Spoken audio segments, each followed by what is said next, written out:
Hello everyone. We're going to be doing the lecture 24 today, which is Knapsack and at least one shortest path algorithm. Also notice that the next couple of lectures, the numbering is a little bit odd. So we didn't want to change every slide deck because of the timing. So because of when they started spring semester and the holiday, etc., lecture 13, which is strings and sequences, we didn't have time to fit in before the midterm without making the midterm timing terrible for you. So we're still going to teach the material, we have time, but we didn't want to renumber every lecture. So tomorrow's lecture, you'll find it as lecture number 13 on Canvas. And it's in there, and Canvas also doesn't let us choose our own ordering of files. Canvas orders the files in the order it wants. So 13 will be in the middle there. So tomorrow will be 13, then lecture 25, and then I'm going to get the slides ready for the final exam review lecture, and we'll get those up soon. Okay, so today we're going to be talking about the knapsack problem. And the idea of the knapsack problem is not the most morally sound problem, but this is the original statement of the problem. So a thief is robbing a safe and finds it filled with items.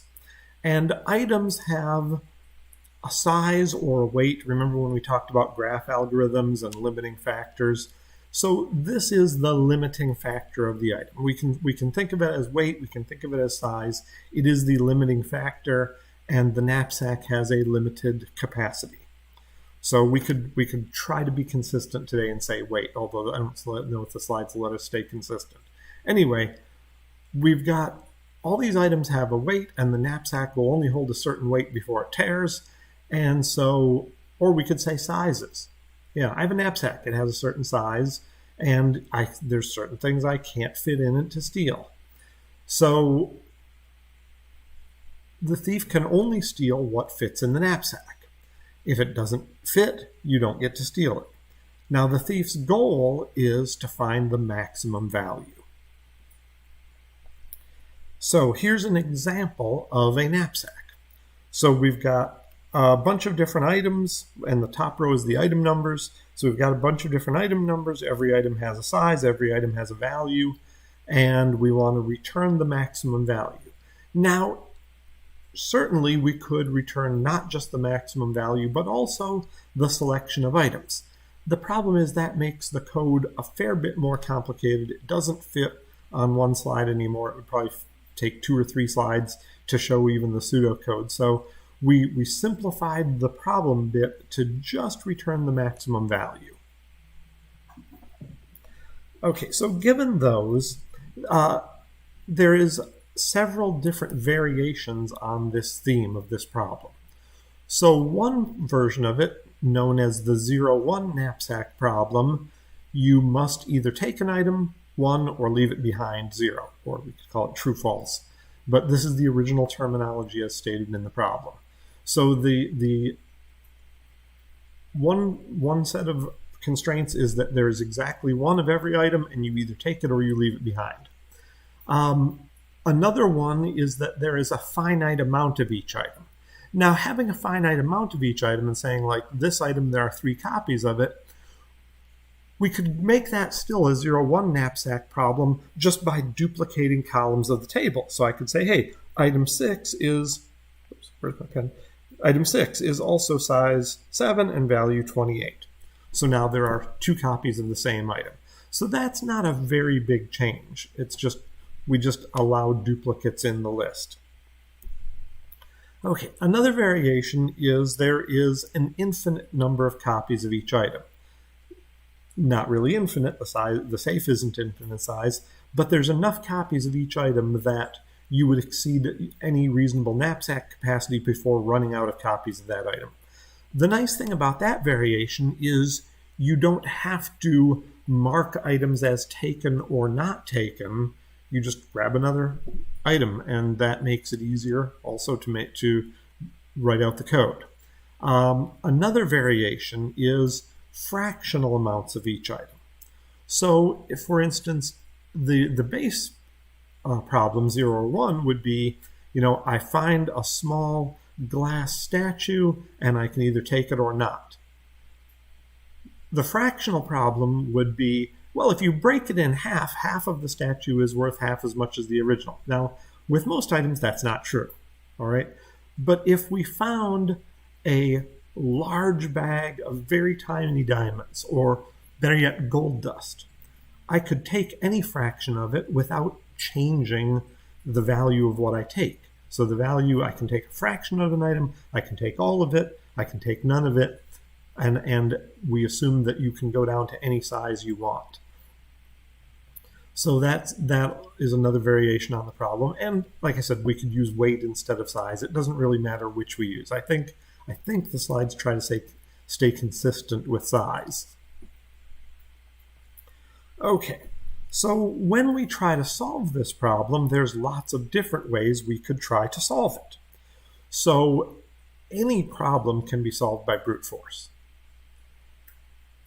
It may not be the fastest, but it will get you a solution. So could we try greedy? That seems to fit in well with a thiefly theme, so we could try a greedy approach. Can we try divide and conquer? Or dynamic programming? Well, that really depends on whether there are overlapping subproblems or not. Well, let's look back at our example here. So if I started out with, like here it says, a knapsack of capacity 11, and let's say that there were infinite copies. I could say, well, I could take a copy of item 1, so 11 goes down -1, and I've got a capacity of 10. I take another copy of item 1, I've got a capacity remaining of size 9. But I could have also started out with 11, taken the item of size 2, and had 9 remaining. So there are overlapping subproblems. So if there's overlapping subproblems, it's not divide and conquer. It could be DP, though. If the memory is reasonable and it provides a speed up and it does greedy things that greedy can't, then we might try DP. Could we try backtracking? Well, backtracking, remember, is for constraint satisfaction. We're not just trying to satisfy a constraint of I can't overfill the knapsack, but also I'm trying to maximize a value. So backtracking doesn't do what we want to do. We would have to, if we were going to use one of those, we would have to use branch and bound because it's an optimization approach. It solves optimization problems, and this is an optimization problem of trying to find the maximum value in the knapsack. Okay, so those are the possible ways we could solve it. Now, we're not going to outline every one of the 4, but we might have to give just an explanation of branch and bound. We don't have example code for that. But let's look at different ways to solve this. So, first way, brute force. So the brute force approach says, let's go ahead and generate the entire solution space, everything possible. So given an initial set of n items, I consider all possible subsets. Now, if it's a 0-1 knapsack, then there would be all possible subsets would be 2 to the n, if it's a 0-1 knapsack. So there's 2 to the n of them, and then I would have to filter out everything which is exceeding the capacity of the knapsack. So that's making the feasible solution set. So as I'm producing the solution set, I can filter out everybody that doesn't fit in the knapsack, and I can also, of everyone that's feasible, I can find the value of that set, and if I know the value of every possible choosing, then I can find the maximum value out of everything feasible. So here's a small example. So we've got, it's not exactly small, but we've got all of the items listed, and we've got the 2 tables basically of what do we take or not take. So the 0s and 1s are taking it or not taking it, and we've got the value. So one of the ways to choose is to not take anything. It's all 0s. So if I don't take anything, the value is 0. If I take a copy of 1, it's 1. If I take item 2, its value is 6. If I take 1 and 2, its value is 7, etc. And so the The ones in gray are everything feasible. Wait for just a second. Oh, I rested my tablet on my laptop, and I apparently rested on the touchpad, and my mouse was still over the go live button, which turns to the end stream button, and it was like, are you sure you want to end the stream right now? No. Okay, I'll make sure I don't do that in the future. Don't set the tablet on top of the laptop. Okay, so the gray ones are everything feasible. The red ones are everything that is going to exceed the knapsack capacity of, I believe this was m equals 11. And the green one is the optimal. So the green is also feasible, obviously. So the green or the gray is feasible. The green is the optimal. So there are lots of ways to solve this if it's a 0-1 knapsack. Well, there's should be 32 of them, right? There's 5 items. 2 to the 5th is 32. So there's 32 rows in these 2 tables of size 16. So that would be the brute force approach, enumerate them all. The problem with brute force is that if there's a large number of items, let's say there's 20 items in the safe, well, that's a million possible ways to steal the items. And if you use the brute force approach, you might be still enumerating the possible ways when the owners come home and call the police. So brute force would work if you had unlimited time, but it might take too long, longer than you have. But we've got the pseudocode laid out. So we've got the array. So we're given an array, we're going to return a Boolean array of possible sets. And in those possible sets, 0 means leave, 1 means take. So basically we've got sort of pseudocode here. So we say, hey, my maximum value is 0. And for I equals 1 to 2 to the nth, I know there's 2 to the nth possible solutions, generate the next thing in the power set. So generate me the next thing in the power set. So that would basically give me probably like the all zeros. Give me the all zeros, okay? For the all zeros, let's find the size of the set and the value of the set. And if it doesn't exceed the capacity and its value is better than the maximum value, remember that the best set is this set, and remember that the max value is this value, and return the maximum value. Okay, so that would give us a solution in pseudocode. And this is the 0-1 approach. So we either take an item or we don't take it. There's 2 to the n things in our possible set. So the downside to this one is it's not just 2 to the n. It's 2 to the n possible sets just to enumerate them all. Every one of them takes O of n time to evaluate its size and O of n time to evaluate its value, and then constant time to remember if it's better than the best. So the time here is O of n times 2 to the nth. So again, okay, so if there's 20 items, there wouldn't be just a million possible power items in the power set. There's not just a million possible choosings. It takes me 20 operations for every choosing to figure out its capacity and its value. So yeah, 20 million operations for just 20 items in the safe. And if there was 30 items in the safe, it would go up to 1 billion things in the power set and 20 billion operations to determine the value and the size of all of them. So brute force, we know it will solve the problem, but generally it's more work than we want to do. Okay, so what else could we do? What about greedy? Like I said, that goes along with our thiefly theme. But as you might have learned if you're working on Part B of Project 4, there's lots of different ways to be greedy.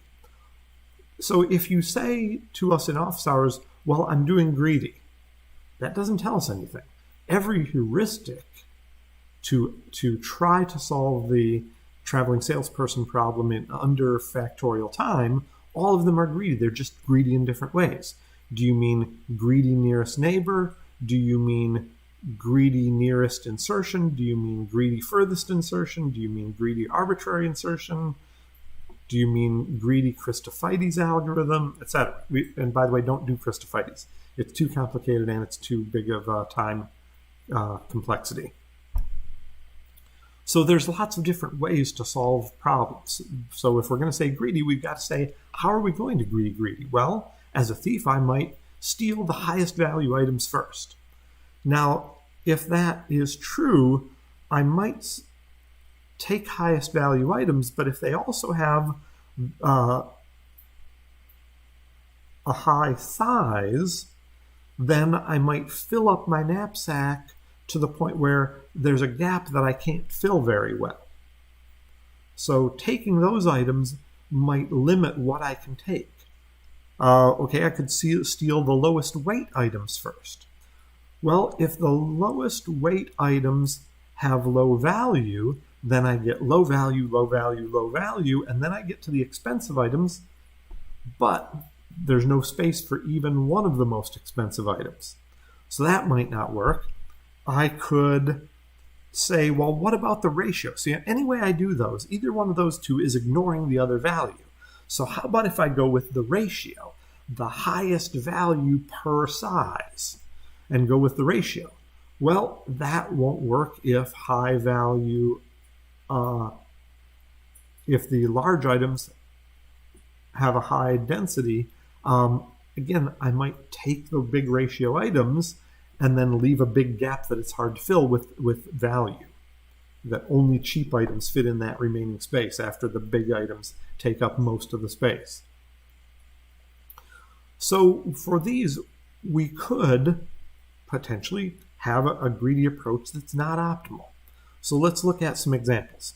So here's the same items we listed before.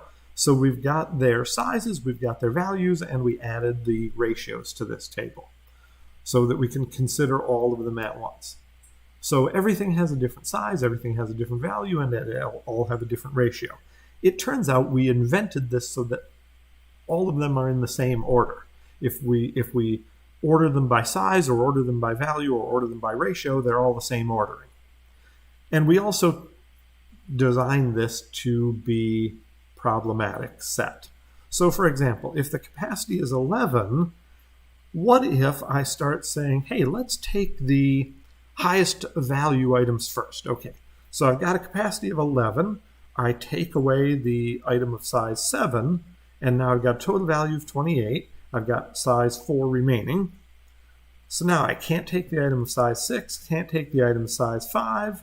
I take the item of size 2. Okay, so I take away the item of size 2. I'm left with size 2 remaining, and I add 6 to my value. And let's say we were doing 0-1 knapsack here. So if I'm doing 0-1 knapsack, then I could pick the item of size 1. I'm left with a capacity of 1. I add a value of 1, that's 35, and I can't pick any other items. I've picked everything I can pick. My knapsack is now full, or as full as it can be, and I get a value of 35. Now, if I do them based on highest ratio, I get the same answer. Okay, so this is the answer if we do the biggest value or biggest ratio. What if I go with on the other side over here, let's say we go with the smallest size. So if I go with smallest size, I say, okay, I've got 11 minus, whoops, didn't mean to draw a line there. 11 minus 1 leaves me size 10, and I've got a total value of 1. Then I pick the item of size 2, leaves me with 8 size remaining, and I've added 6 value. Then I grab the item of size 5. I'm left with 3 capacity remaining, and I've added 18 to my value. And then 3 capacity remaining, nothing else fits. I've got a total value of 25. Okay, so 2 different approaches give me a value of 35. One approach gives me a value of 25. But if we look carefully, if I were to take those 2 items, I would have a value of 40. My knapsack would be exactly full. I would have no wasted space. And that, if you remember from the table earlier, 40 was the optimum. So none of these three greedy approaches get us the optimal answer. Two of them get us pretty close, but it's like making change. It's not guaranteed to be optimal. It depends on the item sizes and the item values and the knapsack capacity. If you change any one of those, greedy might be optimal. So maybe if I change my knapsack size, I could be greedy. Hey, if I make it big enough to hold all the items, well, sure, any greedy approach works. But usually that's not the case with this statement of the problem. Usually the size of the knapsack is smaller than the total size of all the items, which is what makes the problem hard. Okay, so we've got pseudocode here that says, I've got as input, I've got the integers, capacity m, I've got an array of integers of sizes, I've got an array of integer values, and I want to output the maximum value size m knapsack can carry. So that's what I'm trying to solve the problem here. Now this one solves it by ratio. It says, okay, well let's figure out the ratios, and then let's sort all three arrays by ratio. So I've got a function that can sort three arrays by once. It uses one of them as the one that determines the sort order, and the other two get sorted to stay consistent ordering. We could also do this with one array of structures and a functor if we were writing real code. So we could have one array of structures and one functor that says, well, I'm only going to look at the ratio when I do sorting. Okay, we could do it that way too. So we sort everything by ratio, and then we want to go by basically decreasing order here, right? We want to pick the highest value per density items first. So it says, we go through all n items, and if the size of the I plus the current size, which got initialized to 0, if the size of I plus the current size of the knapsack is less than or equal to m, then the current size equals the current size plus the size of that item, and the max value equals the max value plus the value of that item. So this is our greedy approach. We either pick an item or don't pick it, and we never change our mind later on. Remember, that's another property of greedy, is I make the best decision I can right now. Based on the ratio of this item, it's the best thing I could pick. If it doesn't overfill the knapsack, I do pick it. And notice there's nothing that reduces the current size or reduces the current value, because greedy never changes its mind. It picks the best thing it can pick, and then it either can pick it because it will not overflow the knapsack, or it leaves it behind. So that's greedy pseudocode, and sometimes it gets an optimal solution, sometimes it doesn't. It depends upon the data. So it's still a good thing to consider. If you knew that the ratios were right, or you knew that you had a bigger knapsack than the safe, it would be fine. But as a general solution, it's not optimal. Now, its efficiency is pretty good. We sort the items. That takes time n log n, and then we just go through the items one at a time. I look at an item, I check its size versus my current size. I check I take its value if I am going to choose it. I add its value. It's n log n for sorting plus O of n for picking. It's n log n. The sorting part is the worst part of this. And we're sort of making the assumption here that being a thief who breaks into homes and steals things from safes that they can open, I'm pretty good at judging values and sizes and ratios very quickly in my head.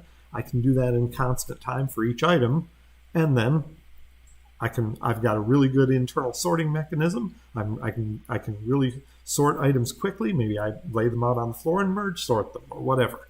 But I get my sorting done in n log n time, and then it only takes me O of n time to pick the best way to do it based on whichever way I sorted the items. I could have sorted them by ratio, by value, or by size. I sort them the way I want, I pick them in that order, and it takes me n log n time, the bulk of it being the sorting. So timing-wise, it's great. it's way better than n times 2 to the nth. So it's way, way better in time, but it doesn't necessarily give an optimal answer. So that is one of the nice things about greedy.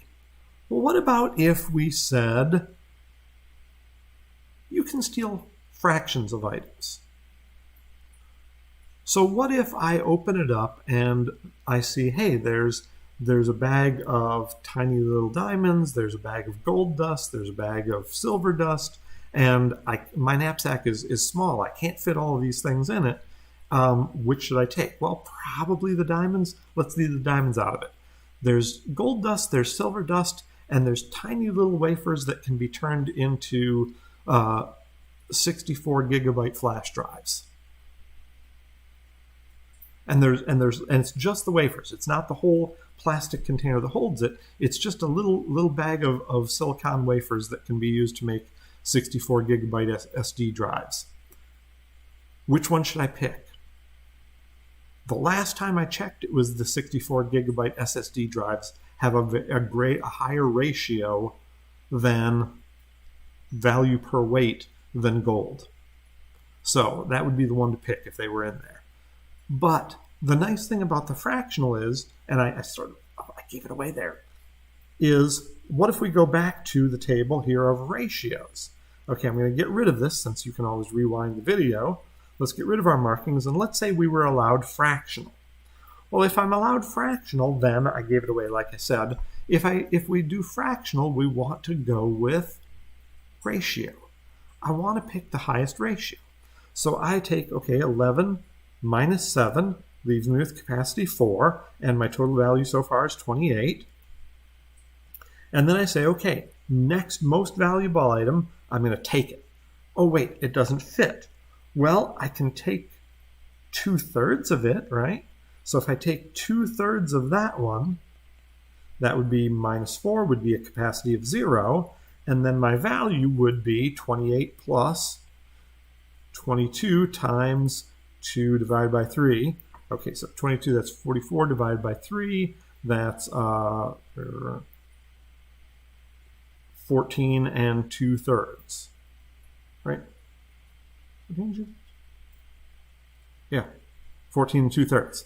So that would be 42 and 2/3. That's better than optimal. That's better than the optimal 0,1, I should say. So that's better than optimal 0,1. I still didn't duplicate items. I didn't say take all of the gold and then take more of the gold. It's not the infinite copies problem. It's still I can take it or I can't take it, but it's fractional. I can choose to take part of it. And the thing about this is that we could go through a proof by contradiction of saying, well, what if I didn't take that item? What if I took a lower ratio item? Well, if I took a lower ratio item, I would fill the same amount of volume. I'd still have a size 4, but I would have 4/5 of 18. And 4/5 of 18 is not as big as 2/3 of 22. So this one is provably optimal. And the thing about it is, if you take the highest value per size, it doesn't stop you from taking something else. See, that was the problem with the 0,1, is taking the highest value item then stopped me from taking the next highest value item, or the highest ratio. Stopped me from taking the next highest ratio because my capacity of knapsack wouldn't allow it. But now, because it's fractional, taking all of the biggest item doesn't stop me from taking the next best item. So the fractional knapsack greedy approach, as long as you base it on ratio, is optimal. So not every version of knapsack greedy is optimal, but some of them are. And the one that is here is the fractional. So fractional greedy is always optimal. Okay, let's look at another way to do it. What about dynamic programming? All right, so dynamic programming, we've looked at different types of, and we wanted to give you different types of things that DP can solve. So when we solved DP problems, we can put them into two big categories so far. enumeration, which is really, it's a subset of constraint satisfaction, right? We're saying, give me the Fibonacci, give me the binomial coefficients, give me the night moves was just counting. How many ways can it be done? It's all constraint satisfaction, but it's one type of DP that you can think of. So when I'm doing DP, am I trying to just give an answer, or am I trying to optimize? And DP can be used for both. So the one we're doing today is the knapsack problem. There are other classic DP problems like longest increasing subsequence, weighted subset. Another DP problem is one that was invented for our Lab 10. So Lab 10, the autograder portion, our autograder, is the we call it the meal plan, is this punch card that you get at a restaurant, your favorite restaurant, and you're trying to use DP to plan your best way to spend the least amount of money for X number of meals that you're going to choose in the future. Excuse me. So there are lots of different types of optimization problems. And again, as we said earlier, for any problem that we're going to give you, it can be solved top-down, it can be solved bottom-up. We said here optimizations often favor bottom-up. I think that's really a matter of personal taste. I think it's easier to see the optimization problems bottom-up, whereas top-down, it's harder to see how they are optimizing it. But any problem that we give you can be solved both ways. But sometimes it's easier to see certain types of problems in a certain direction. So we're going to look at today knapsack, which is an optimization problem. So when we did all of the others so far, Fibonacci, binomial coefficients, night moves, it was really just find the way to solve it or count the ways to solve it. It was just a constraint satisfaction. Today we're trying to extend it to do optimization. Okay, so we've got the job here. Oh, whoops, I'm slightly behind on these slides. I haven't seen them since Professor Garden updated them. Okay, so a master thief is preparing a job for their apprentice. So the apprentice knows everything up front, the alarm code, the safe combination, they've got their knapsack, they know the capacity, and there's a list of items, and there's a table of items, and the apprentice finds the master's information is just slightly out of date. There's one extra item. So should they take it or should they leave it? Should they remove just enough to fit the new item and surprise their master? Or should they maybe not do that and go with what they were told and get what they were told to do? So this is a way to think of the dynamic programming solution is, I already have an optimal solution. What if I changed it slightly? So this is another way to think of it. It's not what we're going to solve. It's just sort of providing a framework for this is how you could solve it. If you already had a roadmap, what if I tried taking out an item and replacing it with this one? Then how would that change things? So which item should be removed? And then if I remove that item, when can I include the new item? Like if I take one item out, maybe I don't have enough capacity for the new item. So I'd have to take another item out. Maybe I don't have enough capacity. I have to take another item out. So that's what we mean by when should the new item be included. Not just when can I, but also when should I? When does taking out one or two old items to include the new one, when does it give me a better value? So that's a way to think about the problem of how we could get there. So with our knapsack problem, we're going to say, in general, the approach is it's either going to be taken or it's going to be left behind. If it's too large, it's going to be left behind. If room can be made to include it, it will be taken only when it improves our haul, our value of the items. So the bottom-up approach is going to use two nested loops. It's going to look at items one at a time, and it's going to look at the knapsack from every capacity. So it's going to do both. It's going to have one loop for capacity. It's going to have one loop for which items to look at. And we're going to have for this a 2D memo for the bottom-up solution. So here's our dynamic programming approach to the knapsack problem. And we've got a slide coming up with sort of a way to visualize this. So there's one other thing that we're doing in this one is you'll see that nowhere in here do we mark an item as taken or check if it's already been taken. So this one, the code here is actually the infinite copies variation. So there's infinite copies. You can take it, you cannot take it, you can take it again in the future. There's no checks to stop you from taking an item twice. Because again, this is what would fit on one slide. So we've got a slight variation of the problem where we don't have to keep track of what we've taken or not taken. We're just in the memo keeps track of the value for this particular set of things that we've done. Okay, so we've given a constant vector of items, and you'll notice later on in the code it says like item sub I.size, item sub I.value. So that's what items are. The items is that structure I talked about earlier. So every item has a size, every item has a value, and then I'm given also as input the M, how big is the knapsack. So then I figure out N up front just so that I can say N instead of items.size.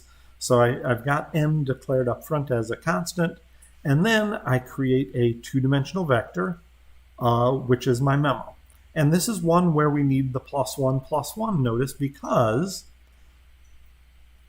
I'm going to consider every filling of the knapsack. So if I've got a knapsack of 11, I have to consider a knapsack of size 0. Well, it has a value of 0, right? So a knapsack of size 0 has a value of 0. A knapsack of size M, if it's a knapsack of size N, M being full, I have to consider that. So that's why I need the +1 there. So I need the +1 on the capacities because I need to consider every capacity. Capacity 0 through capacity M being completely full, I gotta have a +1 there. So hopefully that one makes sense. The N+1, we're going to return it after we've considered all of the items. So N here as an index is not, I have picked item I or I have not picked item I. It's how many items have I picked. All right, so we're looking at I'm going to consider every item. Have I considered this item or not? Okay. So we've got a loop that says I have to consider every item. So I have to consider every item, and then, oh, wait a minute, is this one infinite copies? I may have spoken too soon. Because we consider every item exactly once, and we either take it or we don't take it. Yeah, that was a misstatement. I misremembered this. Like I said, I haven't done this one since slides are updated, and I also haven't done this one in a while. In previous semesters recently online, we've done like separated the semester into chunks by who's teaching it. Okay, so we've got our loop for every item. I'm going to consider this item, and then what I'm going to say is, as I'm considering this item, I'm going to look at what would be the value. So I look at, so if J, okay, so J is an index, is less than items.size, then memo sub I plus 1 sub j is equal to memo sub I sub j. So this is saying taking this item is at least as good as not taking it. Okay, think about that for a second. So when I'm moving up in capacity and I'm considering a new item, so remember, I is our index into the items, J is our index into the capacity. So what I'm saying is, before I've chosen this item, before I've chosen whether to take this item, I can at least get a capacity as good as a smaller knapsack, or a value, sorry. The memo is the values. I can at least get a value in this knapsack, in this choosing, that is as good as I was after the previous set of considerations. So for this given capacity, I've got at least as good as I used to have. Now, if J is less than items.size.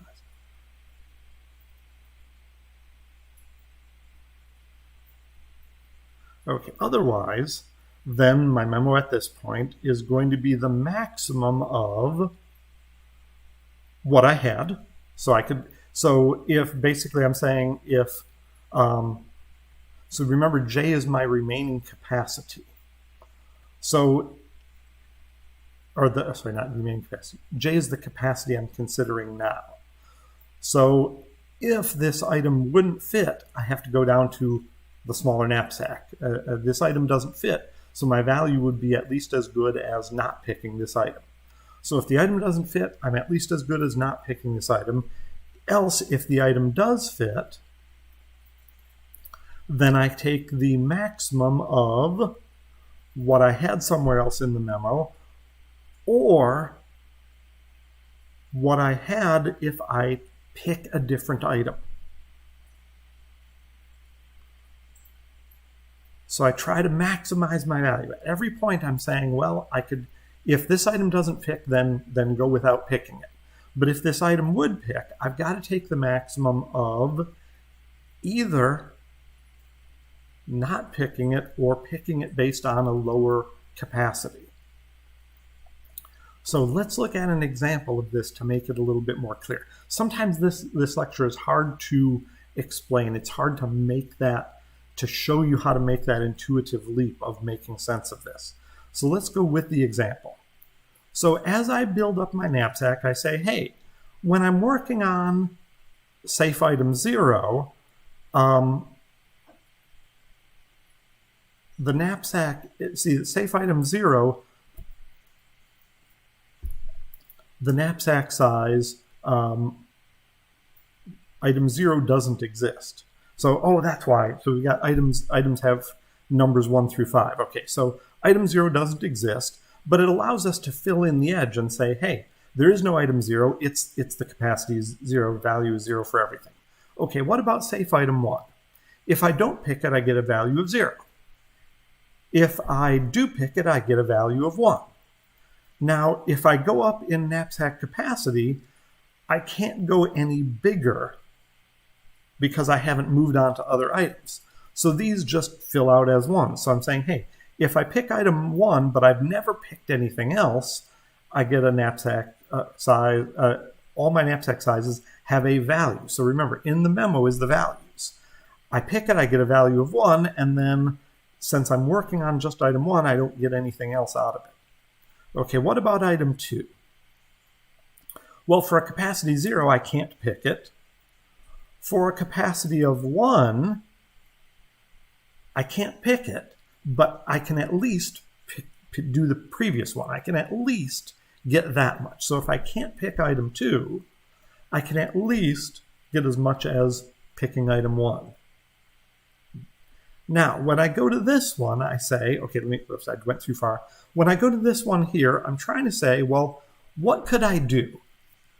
Could I go to a knapsack size of 1 and add this item? No. So I could put a 1 in here, right? I could do at least that. Or I could say, well, wait a minute. This item has a size of 2, right? This item has a size of 2. So if I were to look at that one, right? If I say, hey, let's move down. I'm trying to do a capacity of 2. This item is of size 2. So let's go down to a capacity of 0.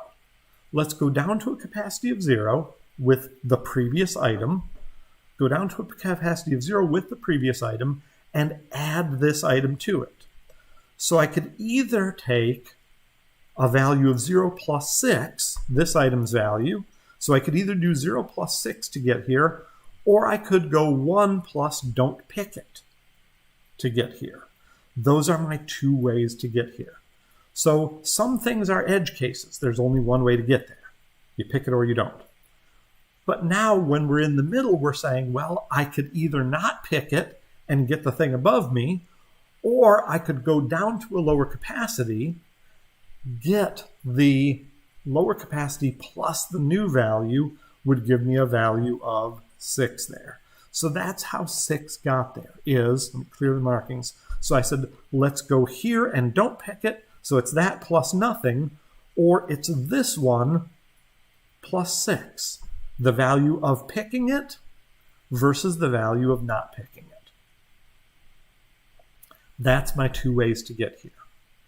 When I'm considering this item and this capacity, I can either pick it or not pick it. And if I don't pick it, I go with the best solution I saw in after item 1 was done. And if I do pick it, I go with the best solution when the capacity was 0. All right, now what about capacity of size 3? All right, let me get rid of my markings. So let's see, how do I get to, oops, I went too far. How do I get to this one? Well, I could say, hey, when I'm trying to work on a capacity of 3, right, I could, and I'm working on item 2, I could either not pick the item, which would give me a value of 1 plus 0 is 0, or I could pick it. And if I pick it, I have to say, well, when I'm working on a capacity of 3 and an item of size 2, I would have to go back 2 capacities in my knapsack size. So I could go back by a capacity of 2, because this item of size 2, I could go back to this column, and I always go to the previous row. I never go back multiple rows, but I might go back multiple columns based on the size of the item. So I say, okay, well, this one would be either that one plus 0 or this one plus 6.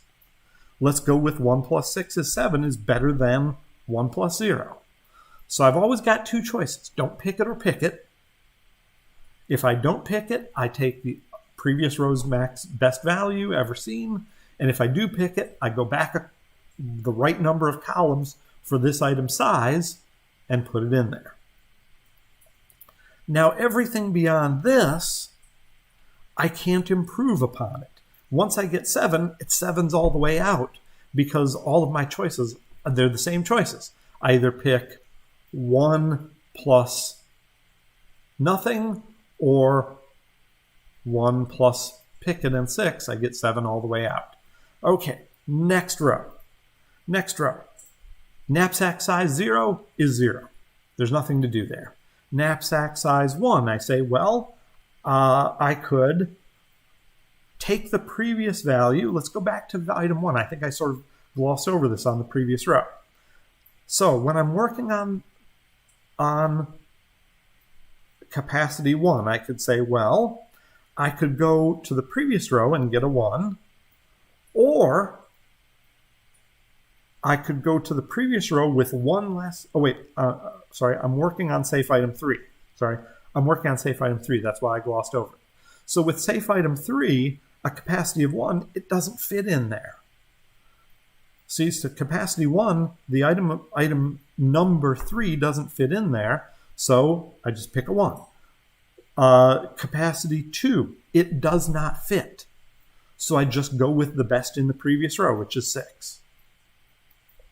Now when I get to capacity 3, now I can start having 2 choices. See, up until now, I only had 1 choice. I can't take this item, it's too big. So I go with the best from the previous row, same column.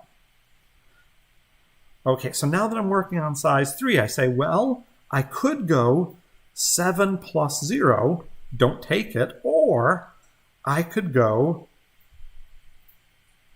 this one. So I move down 3 sizes and add a value of 18. So should I go 7 plus 0 or should I go 0 plus 18? Wait a minute. Oh, wait, this one's size 5. I was thinking it's item 3. Sorry, it's item 3. So this one doesn't fit. So this one doesn't fit. It's still too big. Size is 5. 4, it doesn't fit. 5 is where we have to do work. I'm thinking of item 3, size 3. Okay, so item 3 is size 5. So when I get to column 5, I say, okay, I could go 7 plus 0, don't take it, or I could go back 5 columns. I could go back to this one and say that one plus 18. Hey, I like 18 here. That's how we got the 18. The 18 came from either this one plus 0 or this one plus 18. I take the 1 plus 18. Now, all of the others, I say, okay, 6. Well, I could do this one plus 0 or that one. Oh, wait a minute. I could go back 5 capacities. I could put a 19 in there. See, with the previous one, the whole row was 1s. There was no different values in it.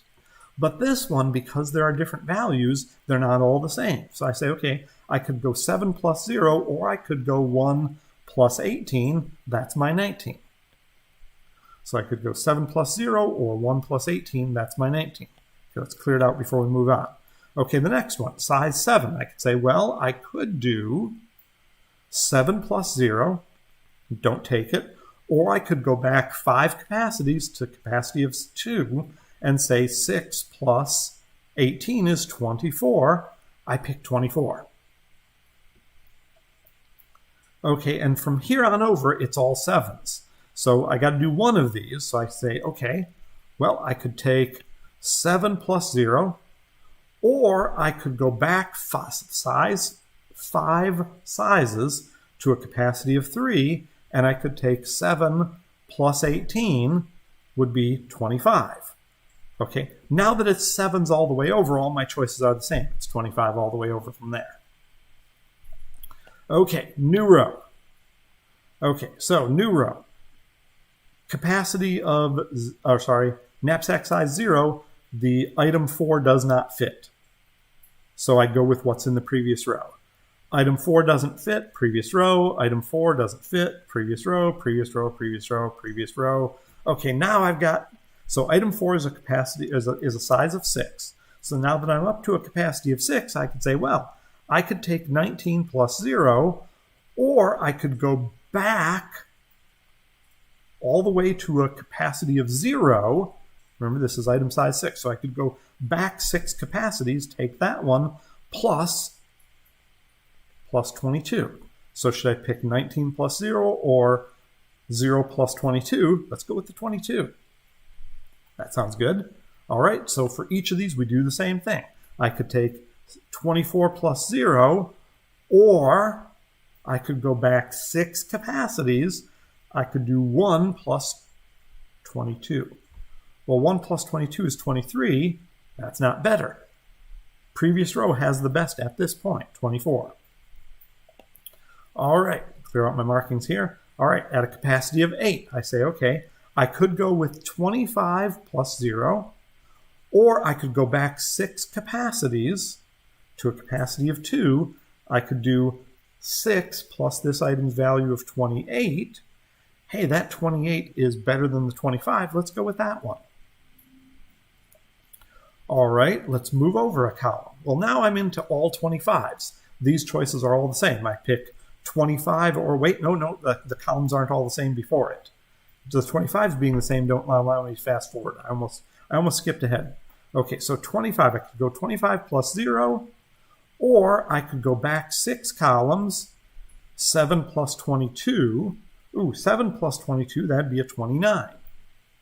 Okay, what about 25 plus 0? It's always plus 0, or go back 6 columns and add 22. That's 29. Okay, next one. I could go 25 plus 0, or I could go back 6 columns, which would be this one, and add 22 to it. Hey, should I add 25 plus 0 or 18 plus 22? Let's go 18 plus 22. That's 40. Now, having already solved this, we know that's the answer, but we're not done yet. We've got to consider item 5. It has to be considered. It might, if we didn't know better, we might say, hey, 5 could be the best solution. We got to try them all. So we go to row 5. Now, row 5 is an item of size 7, so we have to go with the previous row up until we get to a capacity of, whoops, I zoomed in. Don't do that. Sorry about that. Okay, let me re-slide it here. Somehow my clicking zoomed in. Okay, now I got to get us back to where we were. Just a second. Oh, wait a minute. Now my preview says it doesn't look right. Okay, hold on just a second here. This looks like a PowerPoint error. Just a second. I'm gonna unshare here for a second. Okay, I'm gonna reshare with my PC and hopefully things will straighten out.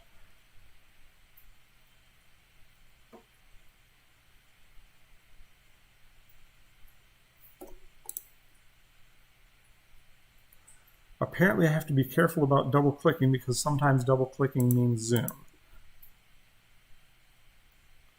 Okay, so it'll take me just a second here to get set up because sharing my screen from my iPad to my PC is not always consistent. Okay, let's see. Okay, that looks good on my end. Let's see how my preview looks.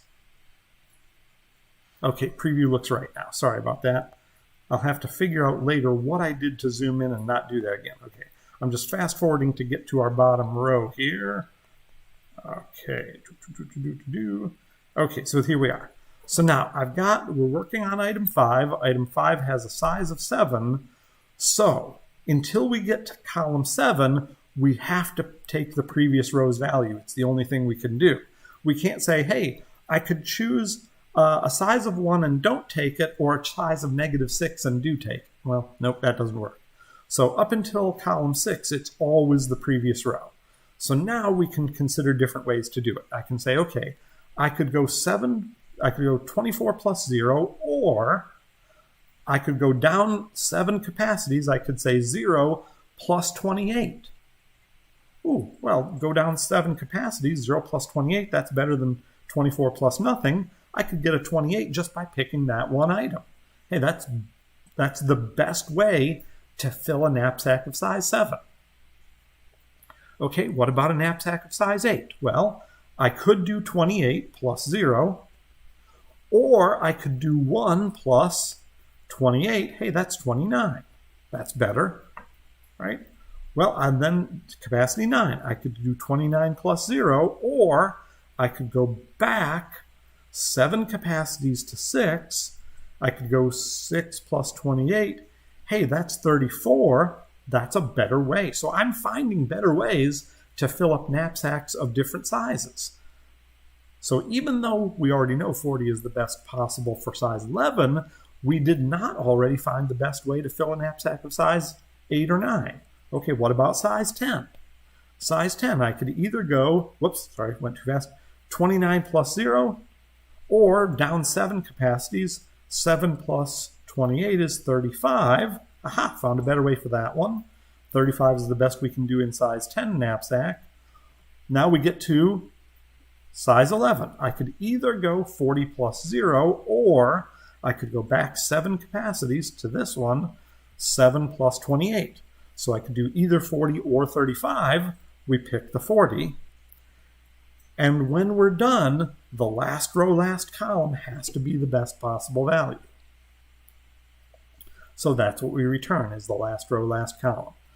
So this one shows a couple important things about the solving DP problems. One is that things in the memo are generally related to 2 other things. Sometimes it's only one. Hey, everybody in the top row had to be 0. Everybody in this row, well, it was pretty simple. But beyond, and then everybody in the first column, well, you got to go to the previous row. But other things are related to either one or two others, depending on whether it would take us off the edge or not. So if it would take us off the edge, we go down a row, just from the same column. But if it isn't, it considers two other things, and that's why if we tried to solve this without DP, we'd get that exponential explosion, right? There's things in here that are related to two other things, which are related to two other things, which are related to two other things. Exponential explosion to try to solve this. So the DP gets it better than exponential. It solves it in time, O of n mn. You can see I've got a loop that runs n plus 1 times. I've got a loop that runs m plus 1 times. That's O of mn. Okay, now, if we wanted to reconstruct the solution, see, all our memo saved was, what's my best value here? We could actually, once we're done with this memo, we could work our way backwards and find the actual solution. So I work backwards from NM and I say, well, what was my best place? What was my best place in here? So I say, okay, let's start out at I equals n minus 1. And I'm trying to work my way backwards. And also notice here, one important thing about this one is my for loop starts using integers. If you try to do a size t greater than or equal to 0, ooh, bad things happen. Because a size t is always greater than or equal to 0. It goes from 0 and wraps around to 18 quintillion. So we got to be careful with loops. When we count backwards, sometimes if we're going to count down to 0, down to and include 0, if we're counting greater than 0, it doesn't matter. But if we count down to and including 0, we have to use integers or some signed type. We could use int 64t, we could use an int 32t, which is equivalent to int, but we want to count down using signed integers to be safe. Okay, so what this is saying is I'm going to count down and I'm going to check which way gets me to the previous one, basically. So I'm going to have to move down one item each time. So I say, okay, let's look at this item. So if this item size is less than the capacity that I was given, then I might take it. Well, then I have to decide. So line 26 is saying, well, if you pick this item, see, I'm trying to find a Boolean value for every item, right? Trying to find a Boolean value for every item. So I'm saying if the thing in the memo at a smaller size, so if the thing in the memo at a smaller size plus this item's value is greater than or equal to what's in the memo here, then this item gets taken. So it's basically, I'm saying, if this thing helped me get to this memo, get to this value, if this thing helped me get to this value, then I take the item, and if I took the item, I have to reduce my capacity. So then I say if the item, oh, and I'm sorry, I forgot the if on line 25 is if the item fits at all, obviously. So if the item fits at all, then check and see if we could do a better capacity. So if this item is less than or equal to the capacity remaining, see, C starts out with the capacity we were given, but C is going to go down. C is the current capacity we have after what we've picked. Sorry, I'm jumping into the code too early. So so C starts out equal to M, and anytime we pick an item, we're going to reduce our remaining capacity that we still have yet to pick. So we say, okay, so if this item's size would fit within the capacity and See, that's doing our square, that's making sure our square brackets is safe. So the if on line 25 makes sure that line 26 is a safe indexing. So I say, okay, if I can look backwards in the memo, and this item's value was what helped me get to this memo size, this memo value, then we must have taken that item. So I mark it as true in my vector of what got taken, and I subtract it from the remaining capacity. So if we look at, we've got an example on the next slide. So we're saying, okay, I want to work backwards from 40. Okay, well, should I pick item 5? Well, if I pick item 5, right, that would mean that I would have to go back 7 capacities. That's possible, right? I'm at right now, C is, I don't remember if this slide is animated with the remaining C yet. So my remaining capacity is 11. If I go backwards with an item 7 of size 7, that would bring me back to right here. So is that plus 28 better, greater than or equal to my 40? Did it contribute to that 40? No, it didn't. So I don't take that item. Now I'm working on, so I've still got a capacity of 11 and I'm still working on a value of 40, okay? So let's check item 4. So item 4 has a size of 6. So I say, okay, actually erase over there. So I'm saying, okay, when I'm considering item 4, did item 4 contribute to my best value? Did item 4 contribute to the best value for this row? Well, that depends. Since I can pick the item 4 is of size 6, if I go back 6 columns, is that plus 22 greater than or equal to 40? It is, so it should be included. So I didn't know where the animation pointed there. So that one does get included. All right, so because that item gets included, we say, hey, yeah, that one's going to be taken. That's in our, so this one's not going to be taken, that one is. And then we've got to say, hey, my capacity moves down. My capacity moves down to 5. If I take the item size 6, I move down to size 5. So now I say, hey, item of size 5, did you contribute?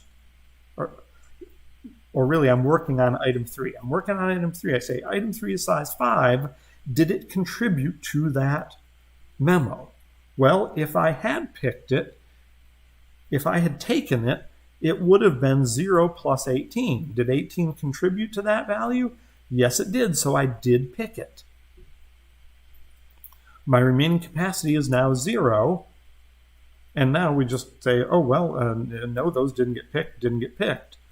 I'm done looking at all the items. I've picked every item has been considered, so I know what my choosing was, and those didn't get picked.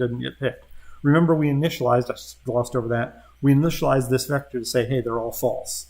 So everything that initially didn't get picked, and then we changed 2 of them to true, and so that was what we did pick out of that knapsack.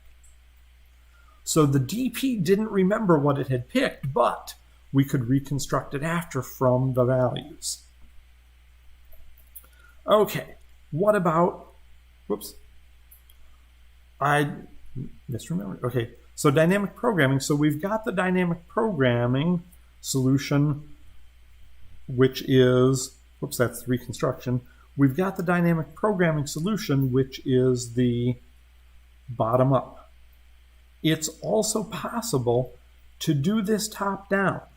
It can be solved top down, it can be solved bottom up. So top down would basically be saying, hey, do I know something in the memo? I'm trying to solve row n, column m, or vice versa, which is rows and columns. I'm trying to solve row n, column m. Do I know it? No, I don't. Okay, well then let's solve it. Let's solve it by looking up other values, and anything we solve, we put in the memo. So this one can be rewritten. This part can be rewritten. This is the bottom up, we could rewrite this top down, but the reconstruction wouldn't change because the memo wouldn't change. They would both find the same important values in the memos, but then the reconstruction would proceed the same either way. Okay, so what about branch and bounding this? Well, wait a minute. Why would I branch and bound this? Well, we remember that it's an optimization problem, and branch and bound can be used to solve optimization problems, but didn't I just solve it with DP? Remember what we said about branch and bound is that it doesn't necessarily change the complexity class. No matter how well you prune, you may still be in the same big complexity class you were with brute force. So why would I choose to do a branch and bound here if DP has already solved it? So, this goes on, the next slide goes on to the what. Let's talk about why. Why would I do it if I've got a DP solution? Well, maybe something prevents me from using DP. So we said DP couldn't be applied if the memory constraint was too big. Well, n times m, it shouldn't be too big. How could it go wrong other than that? Well, let's go back to our solution. So here's our DP solution to Knapsack. Remember that here we are indexing. We are indexing into the memo by the item number. Okay, that's fine. We are also indexing into the Knapsack by the capacity. Well, what if we went to the problem here and I said, hey, my capacity M is 11.7321, and the items have sizes of 1.0, 2.312, 5.619, 6.412, 7.213485051. Well, now I can't loop through every possible capacity because every possible capacity might be either infinite or all possible combinations of these numbers. All possible combinations of these numbers is exponential. Therefore, all possible capacities that they could produce is exponential. So not only would it be difficult to index by doubles, but even if I overcame that with, say, an unordered map, I'd still have an exponential amount of memory needed for it. And we can't afford that. So that's why we might have to branch and bound a knapsack problem, is if the sizes are real numbers and not integers. It doesn't matter about the capacity. Even if the capacity is 11, I'm still going to take an item that takes a fractional amount. I take a different item that gives a different fractional amount. Now I don't have integer sizes anymore. I don't have an integer capacity remaining anymore. So my remaining capacity that I have to consider is now doubles. I can't loop over the integers anymore. I can't use integers to index it, and I can't afford the memory. So that's why we might have to branch and bound, is if it doesn't work because I have doubles as my sizes of items. So that's when we might have to branch and bound the knapsack problem, is if we don't have integer sizes and capacities. So we're going to need pieces of a solution, though. So we've decided we have to do this because we've got non-integer sizes. So since we have to do it, how do we do it? Well, we make a promising function which considers total weights of items less than m. Okay, so it's only going to be promising if it fits. But also, we're going to have to also want to prune if it doesn't look like it's going to be better than the best so far. So to do that, really the lower bound and upper bound here are they don't mean the same as they did with TSP. My lower bound, so I need to start with the names are kind of misleading. I need a, let's call it a best so far. I need a best so far that starts with the highest possible underestimate. So here my lower bound is my initial estimate. My best so far might be too low of a value, right? If I say, hey, you can get 1 million value out of this safe, even though the items don't add up to that, I could never reach that. So my best so far must actually be a lower bound instead of an upper bound. Things have changed their roles. So that's why I like to say best so far. My best so far must be an underestimate. Well, that's easy. I start with greedy. Greedy ratios, greedy sizes, greedy values. I just have to get a greedy estimate because I don't want to start with 0. I don't want to say, well, my best so far is 0, because then everything looks good. Picking terrible items looks good. I'd like to prune some things, right? So to start pruning, I need a best so far that's better than an estimate of 0 value. So I do a greedy, and I get a best so far. Now, when I want to know, does this look good? Does it look promising? Does it not just fail to exceed the capacity of the knapsack, but does it look like it might possibly have a better value than my best so far? Now I need an overestimate of how much I can fit into the remaining capacity. Now, since I need an overestimate, remember, see, if it said less, I would say, oh, well, that doesn't look good, so I'll prune it away. So it could, being perfect is fine. So when we say it has to be an overestimate, it could be perfect. That's great. But if it's not perfect, it would have to be over to say, hey, I think you can get a value of 50 out of this. Turns out it's not true. You can't get a value of 50 out of this, but you could do better than the 35 you could do better than the 35 that greedy gave you. So I have to say, well, it looks like what you've got plus what you might be able to add looks like you might be able to get 50. I'd say, okay, let's keep going. It's better than 35 I've got, right?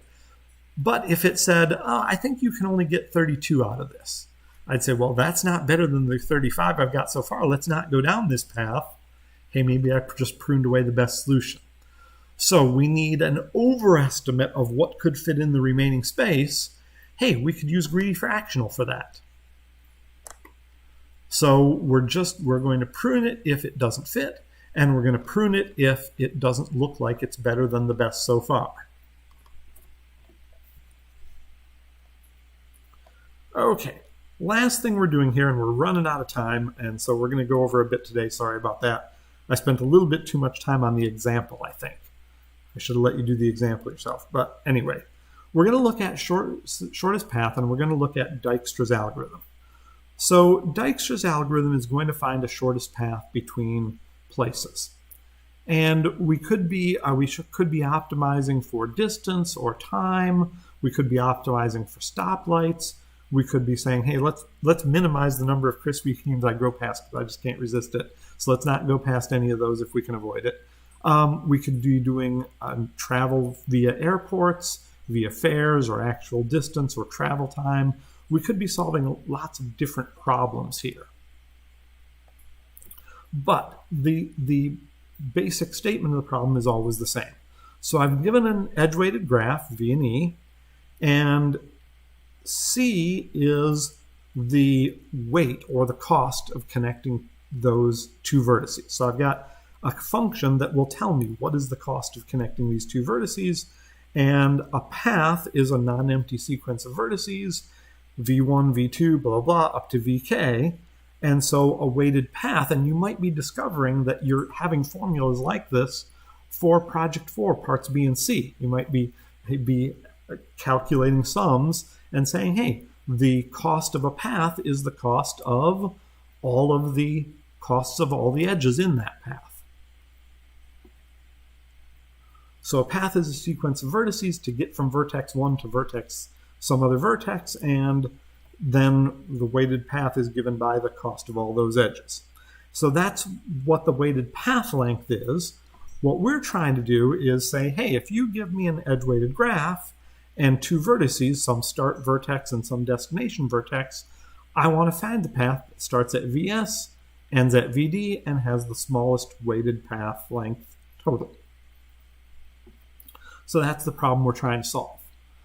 So when we do this, this is what we're going to actually end up solving is a slightly different problem. So I wanted the shortest path between VS and VD. It turns out that the best algorithms to solve this is going to find the best path from the start to every other vertex. Because really I need to find those to know that I've got the best one for, or I'm going to find those as part of finding the one I want. So we're going to find the shortest path from VS to all other vertices is sort of a byproduct. So that's why it's called single source shortest path. Whatever you pick as your starting point, you're going to find the best way to get to everything else as part of finding the best path to your destination. And it doesn't take extra work. It's still going to be, turns out n squared, it's still going to be the same amount of work, but we're going to get other answers besides what we asked for. So here's an example of a graph that we used earlier for MST. So this is the shortest weighted path from B to F. We go up to A, down to C, down to E, over to F, and we get a total cost of, it looks like 3 plus 1 plus 4 plus 1, looks like a total cost of 9. Now, if we wanted the unweighted is what would be, well, what if all the costs were the same? Well, then I just want the shortest number of edges. Hey, breadth first search could get me that. If it's unweighted and I just want the lowest number of edges, I can do that with BFS. I don't need Dijkstra for that. But if I want the shortest weighted path, I need a different algorithm. Now, one thing about the shortest path problem is, first of all, no shortest path works with negative cost cycles. So if I find that I can leave Detroit, fly to Toledo, fly to Chicago, and then fly back home, and I get paid $200 for doing it, I might find it difficult to get to Florida for vacation. I may call it, hey, I'm just going to spend this week flying from Detroit to Toledo to Chicago and back home, and they hand me $200. I'm just going to keep doing that. The airline food ain't great. It's tiring. It's not much of a vacation, but I made money doing it, so let's do it. So no shortest path algorithm works with negative cost cycles. They're just dangerous. Dijkstra's algorithm is the algorithm we're going to look at for solving the single source shortest path. Dijkstra is a greedy algorithm. Dijkstra makes the assumption you are not going to give it any negative edge weights. And that's important because it's greedy. If there was a negative edge weight anywhere, hey, I've found the best way to get between these two vertices. And remember, greedy never changes its mind. But if there was a negative weight somewhere that I haven't discovered yet, I would say, wait a minute, this isn't the best way to get here. I've got to erase the best way to get here because now I've found a negative edge. Now, in fact, I've got to forget everything I know about the best way to get anywhere. So the greedy algorithm cannot work if there are negative edge weights. There are ways that you might try to fix it, and they don't work. They don't work. You might think you've found a way. There's a counterexample that breaks it. So you cannot fix Dijkstra. If there's a negative edge weight, Dijkstra is broken. Unless there's a potentially, what if everything was negative and I was trying to get the most negative? Well, maybe, think about it. But if we're trying to get, if there's some positive and some negative, and I want the smallest possible, it doesn't work. All right, so Dijkstra's algorithm says, for every vertex, I'm going to have to know KV. Have I found the best way to get here yet? That's initially false for everybody. The distance, what's the distance to get to this from VS to this vertex? So I need to know the best distance. Initially, that's infinity for everybody, except my starting vertex is 0. And I also need to know which vertex precedes V in this path. And initially that's unknown for everybody. This sounds really familiar. If it sounds a lot like prims, it's going to continue to sound a lot like prims until it isn't. There's one difference. What they record looks the same sort of table, but how we calculate it, there's one subtle difference, which we'll see in a minute. Okay, so we're solving this. I'm going to say, hey, I'm going to solve shortest paths with B. B is going to be my starting point. Now it says find shortest paths to B. With undirected, it doesn't really matter. It's bidirectional. But there's a reason that I'm picking B as my starting point here. So I'm going to choose B. B is the distance of 0. Everybody else is infinity. And now, Dijkstra's algorithm, it seems pretty similar to prim. So I'm going to say, hey, my current distance is infinity. My current vertex is unknown. I want to find the smallest false one. So let's do that. Let's find the smallest false one. Oh, look, the smallest false one. Well, A is false, but it's not better than infinity. B is false. 0 is better than infinity. Then C, D, E, and F are all false, but they're not better than 0. Okay, so I've found the next thing I should consider is B. I mark B as true. And then I update neighbors. I update false neighbors. So I say, okay, well, what about A? A is false. A is connected to B by a distance of 3. So 0 plus 3 is 3. Hey, I found a good way to get to A. Distance of 3 if it gets there via B. B is already true. We can't change it. C is false. C has a distance of infinity right now.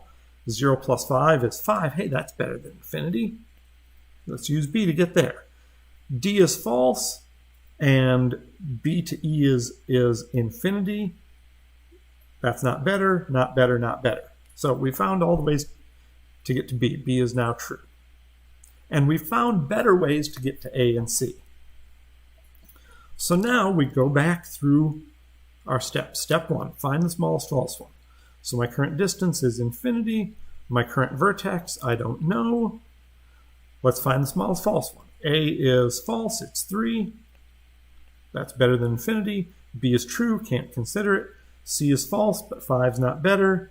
D is false, E is false, F is false, but they're not better than 3. So A is my new vertex. So we mark A as true. And then we update the neighbors of A. So we go back through, we say, who's false? Okay, A is true, can't do it. B is true, can't do it. C is false. Okay, what's the distance from A, my current vertex, to C? That's 1, but it's not 1 that's better than 5.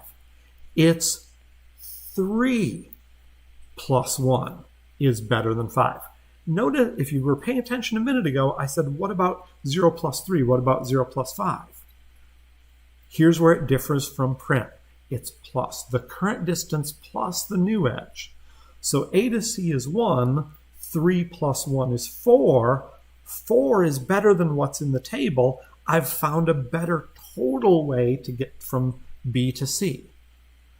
So C, I can reach at a distance of 4 if I get there via A. Now what about D? D, so A to D is a distance of 5. 5 plus 3 is 8. 8 is better than infinity. So it's 8 if we use A. What about E? A to E is infinity. Infinity plus 3 is still infinity, not better than infinity. F is infinity. So A to F is infinity, not better. All right, so there's our updated table. So now we go through, find the smallest false one. So the smallest false one, let's just skip through this. So the smallest false one is C at a distance of 4. Now we update false neighbors. We mark C as true. Now we update false ones. A is true, B is true, C is true. Can't change it. D, okay. Well, I've got a distance of 4 plus 2. 4 plus 2, the new edge from C to D. So the edge from C to D is 2. 4 plus 2 is 6. I've found a better way to get to D. I can get to D at a cost of 6 if I get there using C instead of A. All right, what about E? C to E is 4. 4 plus 4 is 8. That's better than infinity. 8 if I get there via C. And what about F? C to F is infinity. That doesn't help me. All right, there's our updated table. So we go through and find the smallest false one. Smallest false one is D. D at a distance of 6. D becomes true. Update the false ones. Okay, so D gets marked as true. D to E is infinity. Infinity plus 6 is not better than 8. All right, what about F? D to F is 5. 5 plus 6 is 11. Well, that's better than infinity if I get there via D. So I've at least found a way to get to F that's better than infinity. So we go back through the outer loop. Find me the smallest false one. My current vertex is E at a distance of 8. Mark E as true. Update the false ones. Well, there's only one to update. F. So F, I could get there at 1 plus the current cost of 8 is 9. That's better than 11. If I get there using E instead of D. So now that's almost my final graph. I find the smallest false one is F. I mark it as true. There's nobody to update. We have found our graph. Now, what we've found is remember I said let's start with B. And I said we're finding all paths to B. Because it was an undirected graph, it doesn't really matter whether D was the goal whether B was the goal or whether B was the start. But think of it this way. If there's no one-way roads, if everything is connected by bidirectional edges that I can traverse in either way, what if I had chosen my destination? What if I had started with my destination rather than home? So I start at home. So home is actually F. Now, I know the best way to get from F to anywhere, right? I know the best way to get from F to B. I know the best way to get from anywhere to B. Now, I'm at F. I'm at home, and I say, hey, my GPS says turn west here. But I look down the street, and there's an accident down that street. And I say, well, I don't want to wait for the accident to get cleared. I'm just going to go north instead. I go north, and my GPS doesn't even have to recalculate. Because once I get to D, it already knows the best way to get from D to B. Because I started with my destination being a distance of 0, I found the best paths to get to my destination. Now, GPSs don't really do it this way. One, because there are one-way roads in almost any place between 2 points, right? There's different directions you have to take in almost every situation, so they don't do it this way. So in a real algorithm, you would really start with the starting point, and then if there were directed edges, it would work properly.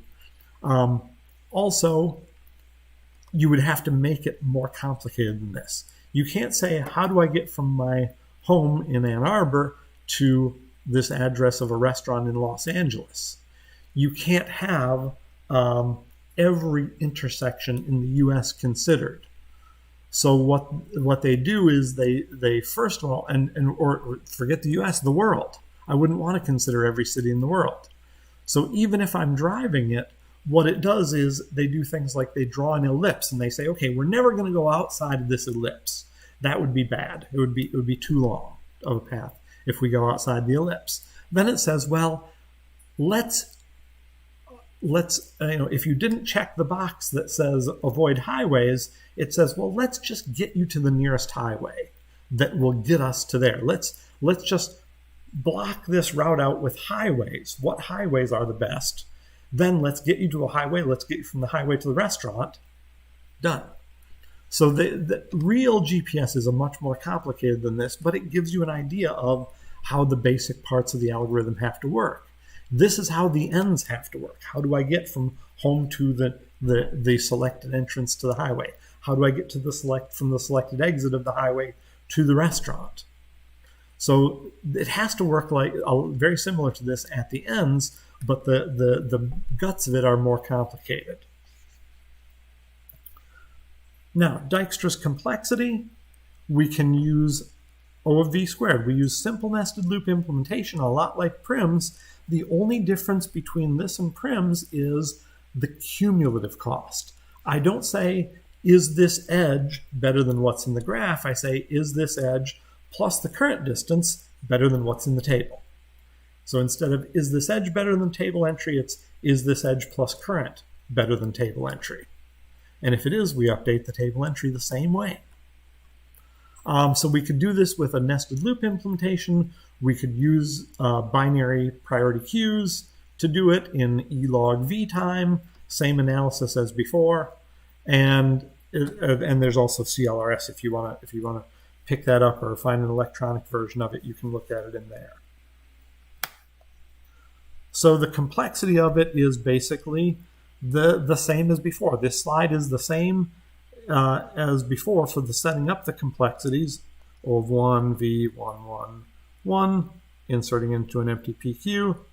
And then this, again, the algorithm here is the same except for this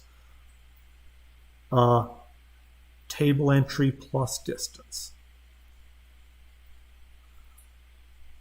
So D is equal to the one that we found plus the calculated distance.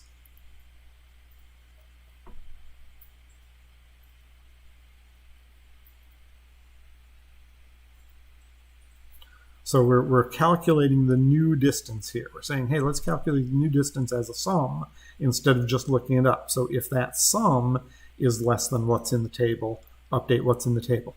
I don't want to calculate the distance twice, so I calculate once. I say, hey, I found the one that's going to be true, so take the one that's true, look up its distance in the table, add it to calculate the distance, and that's my potential D. If that's better than what's in the table, update the table and insert into the PQ.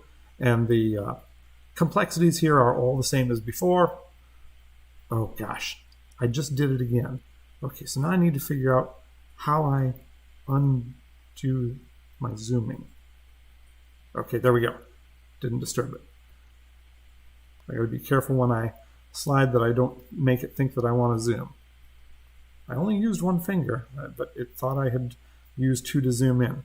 So it's the same as before, the E log E, and then we've just got to build our list of edges out of what are the things in our path. Now, that's basically all we're going to do today. There's an example here that you can do yourself as practice.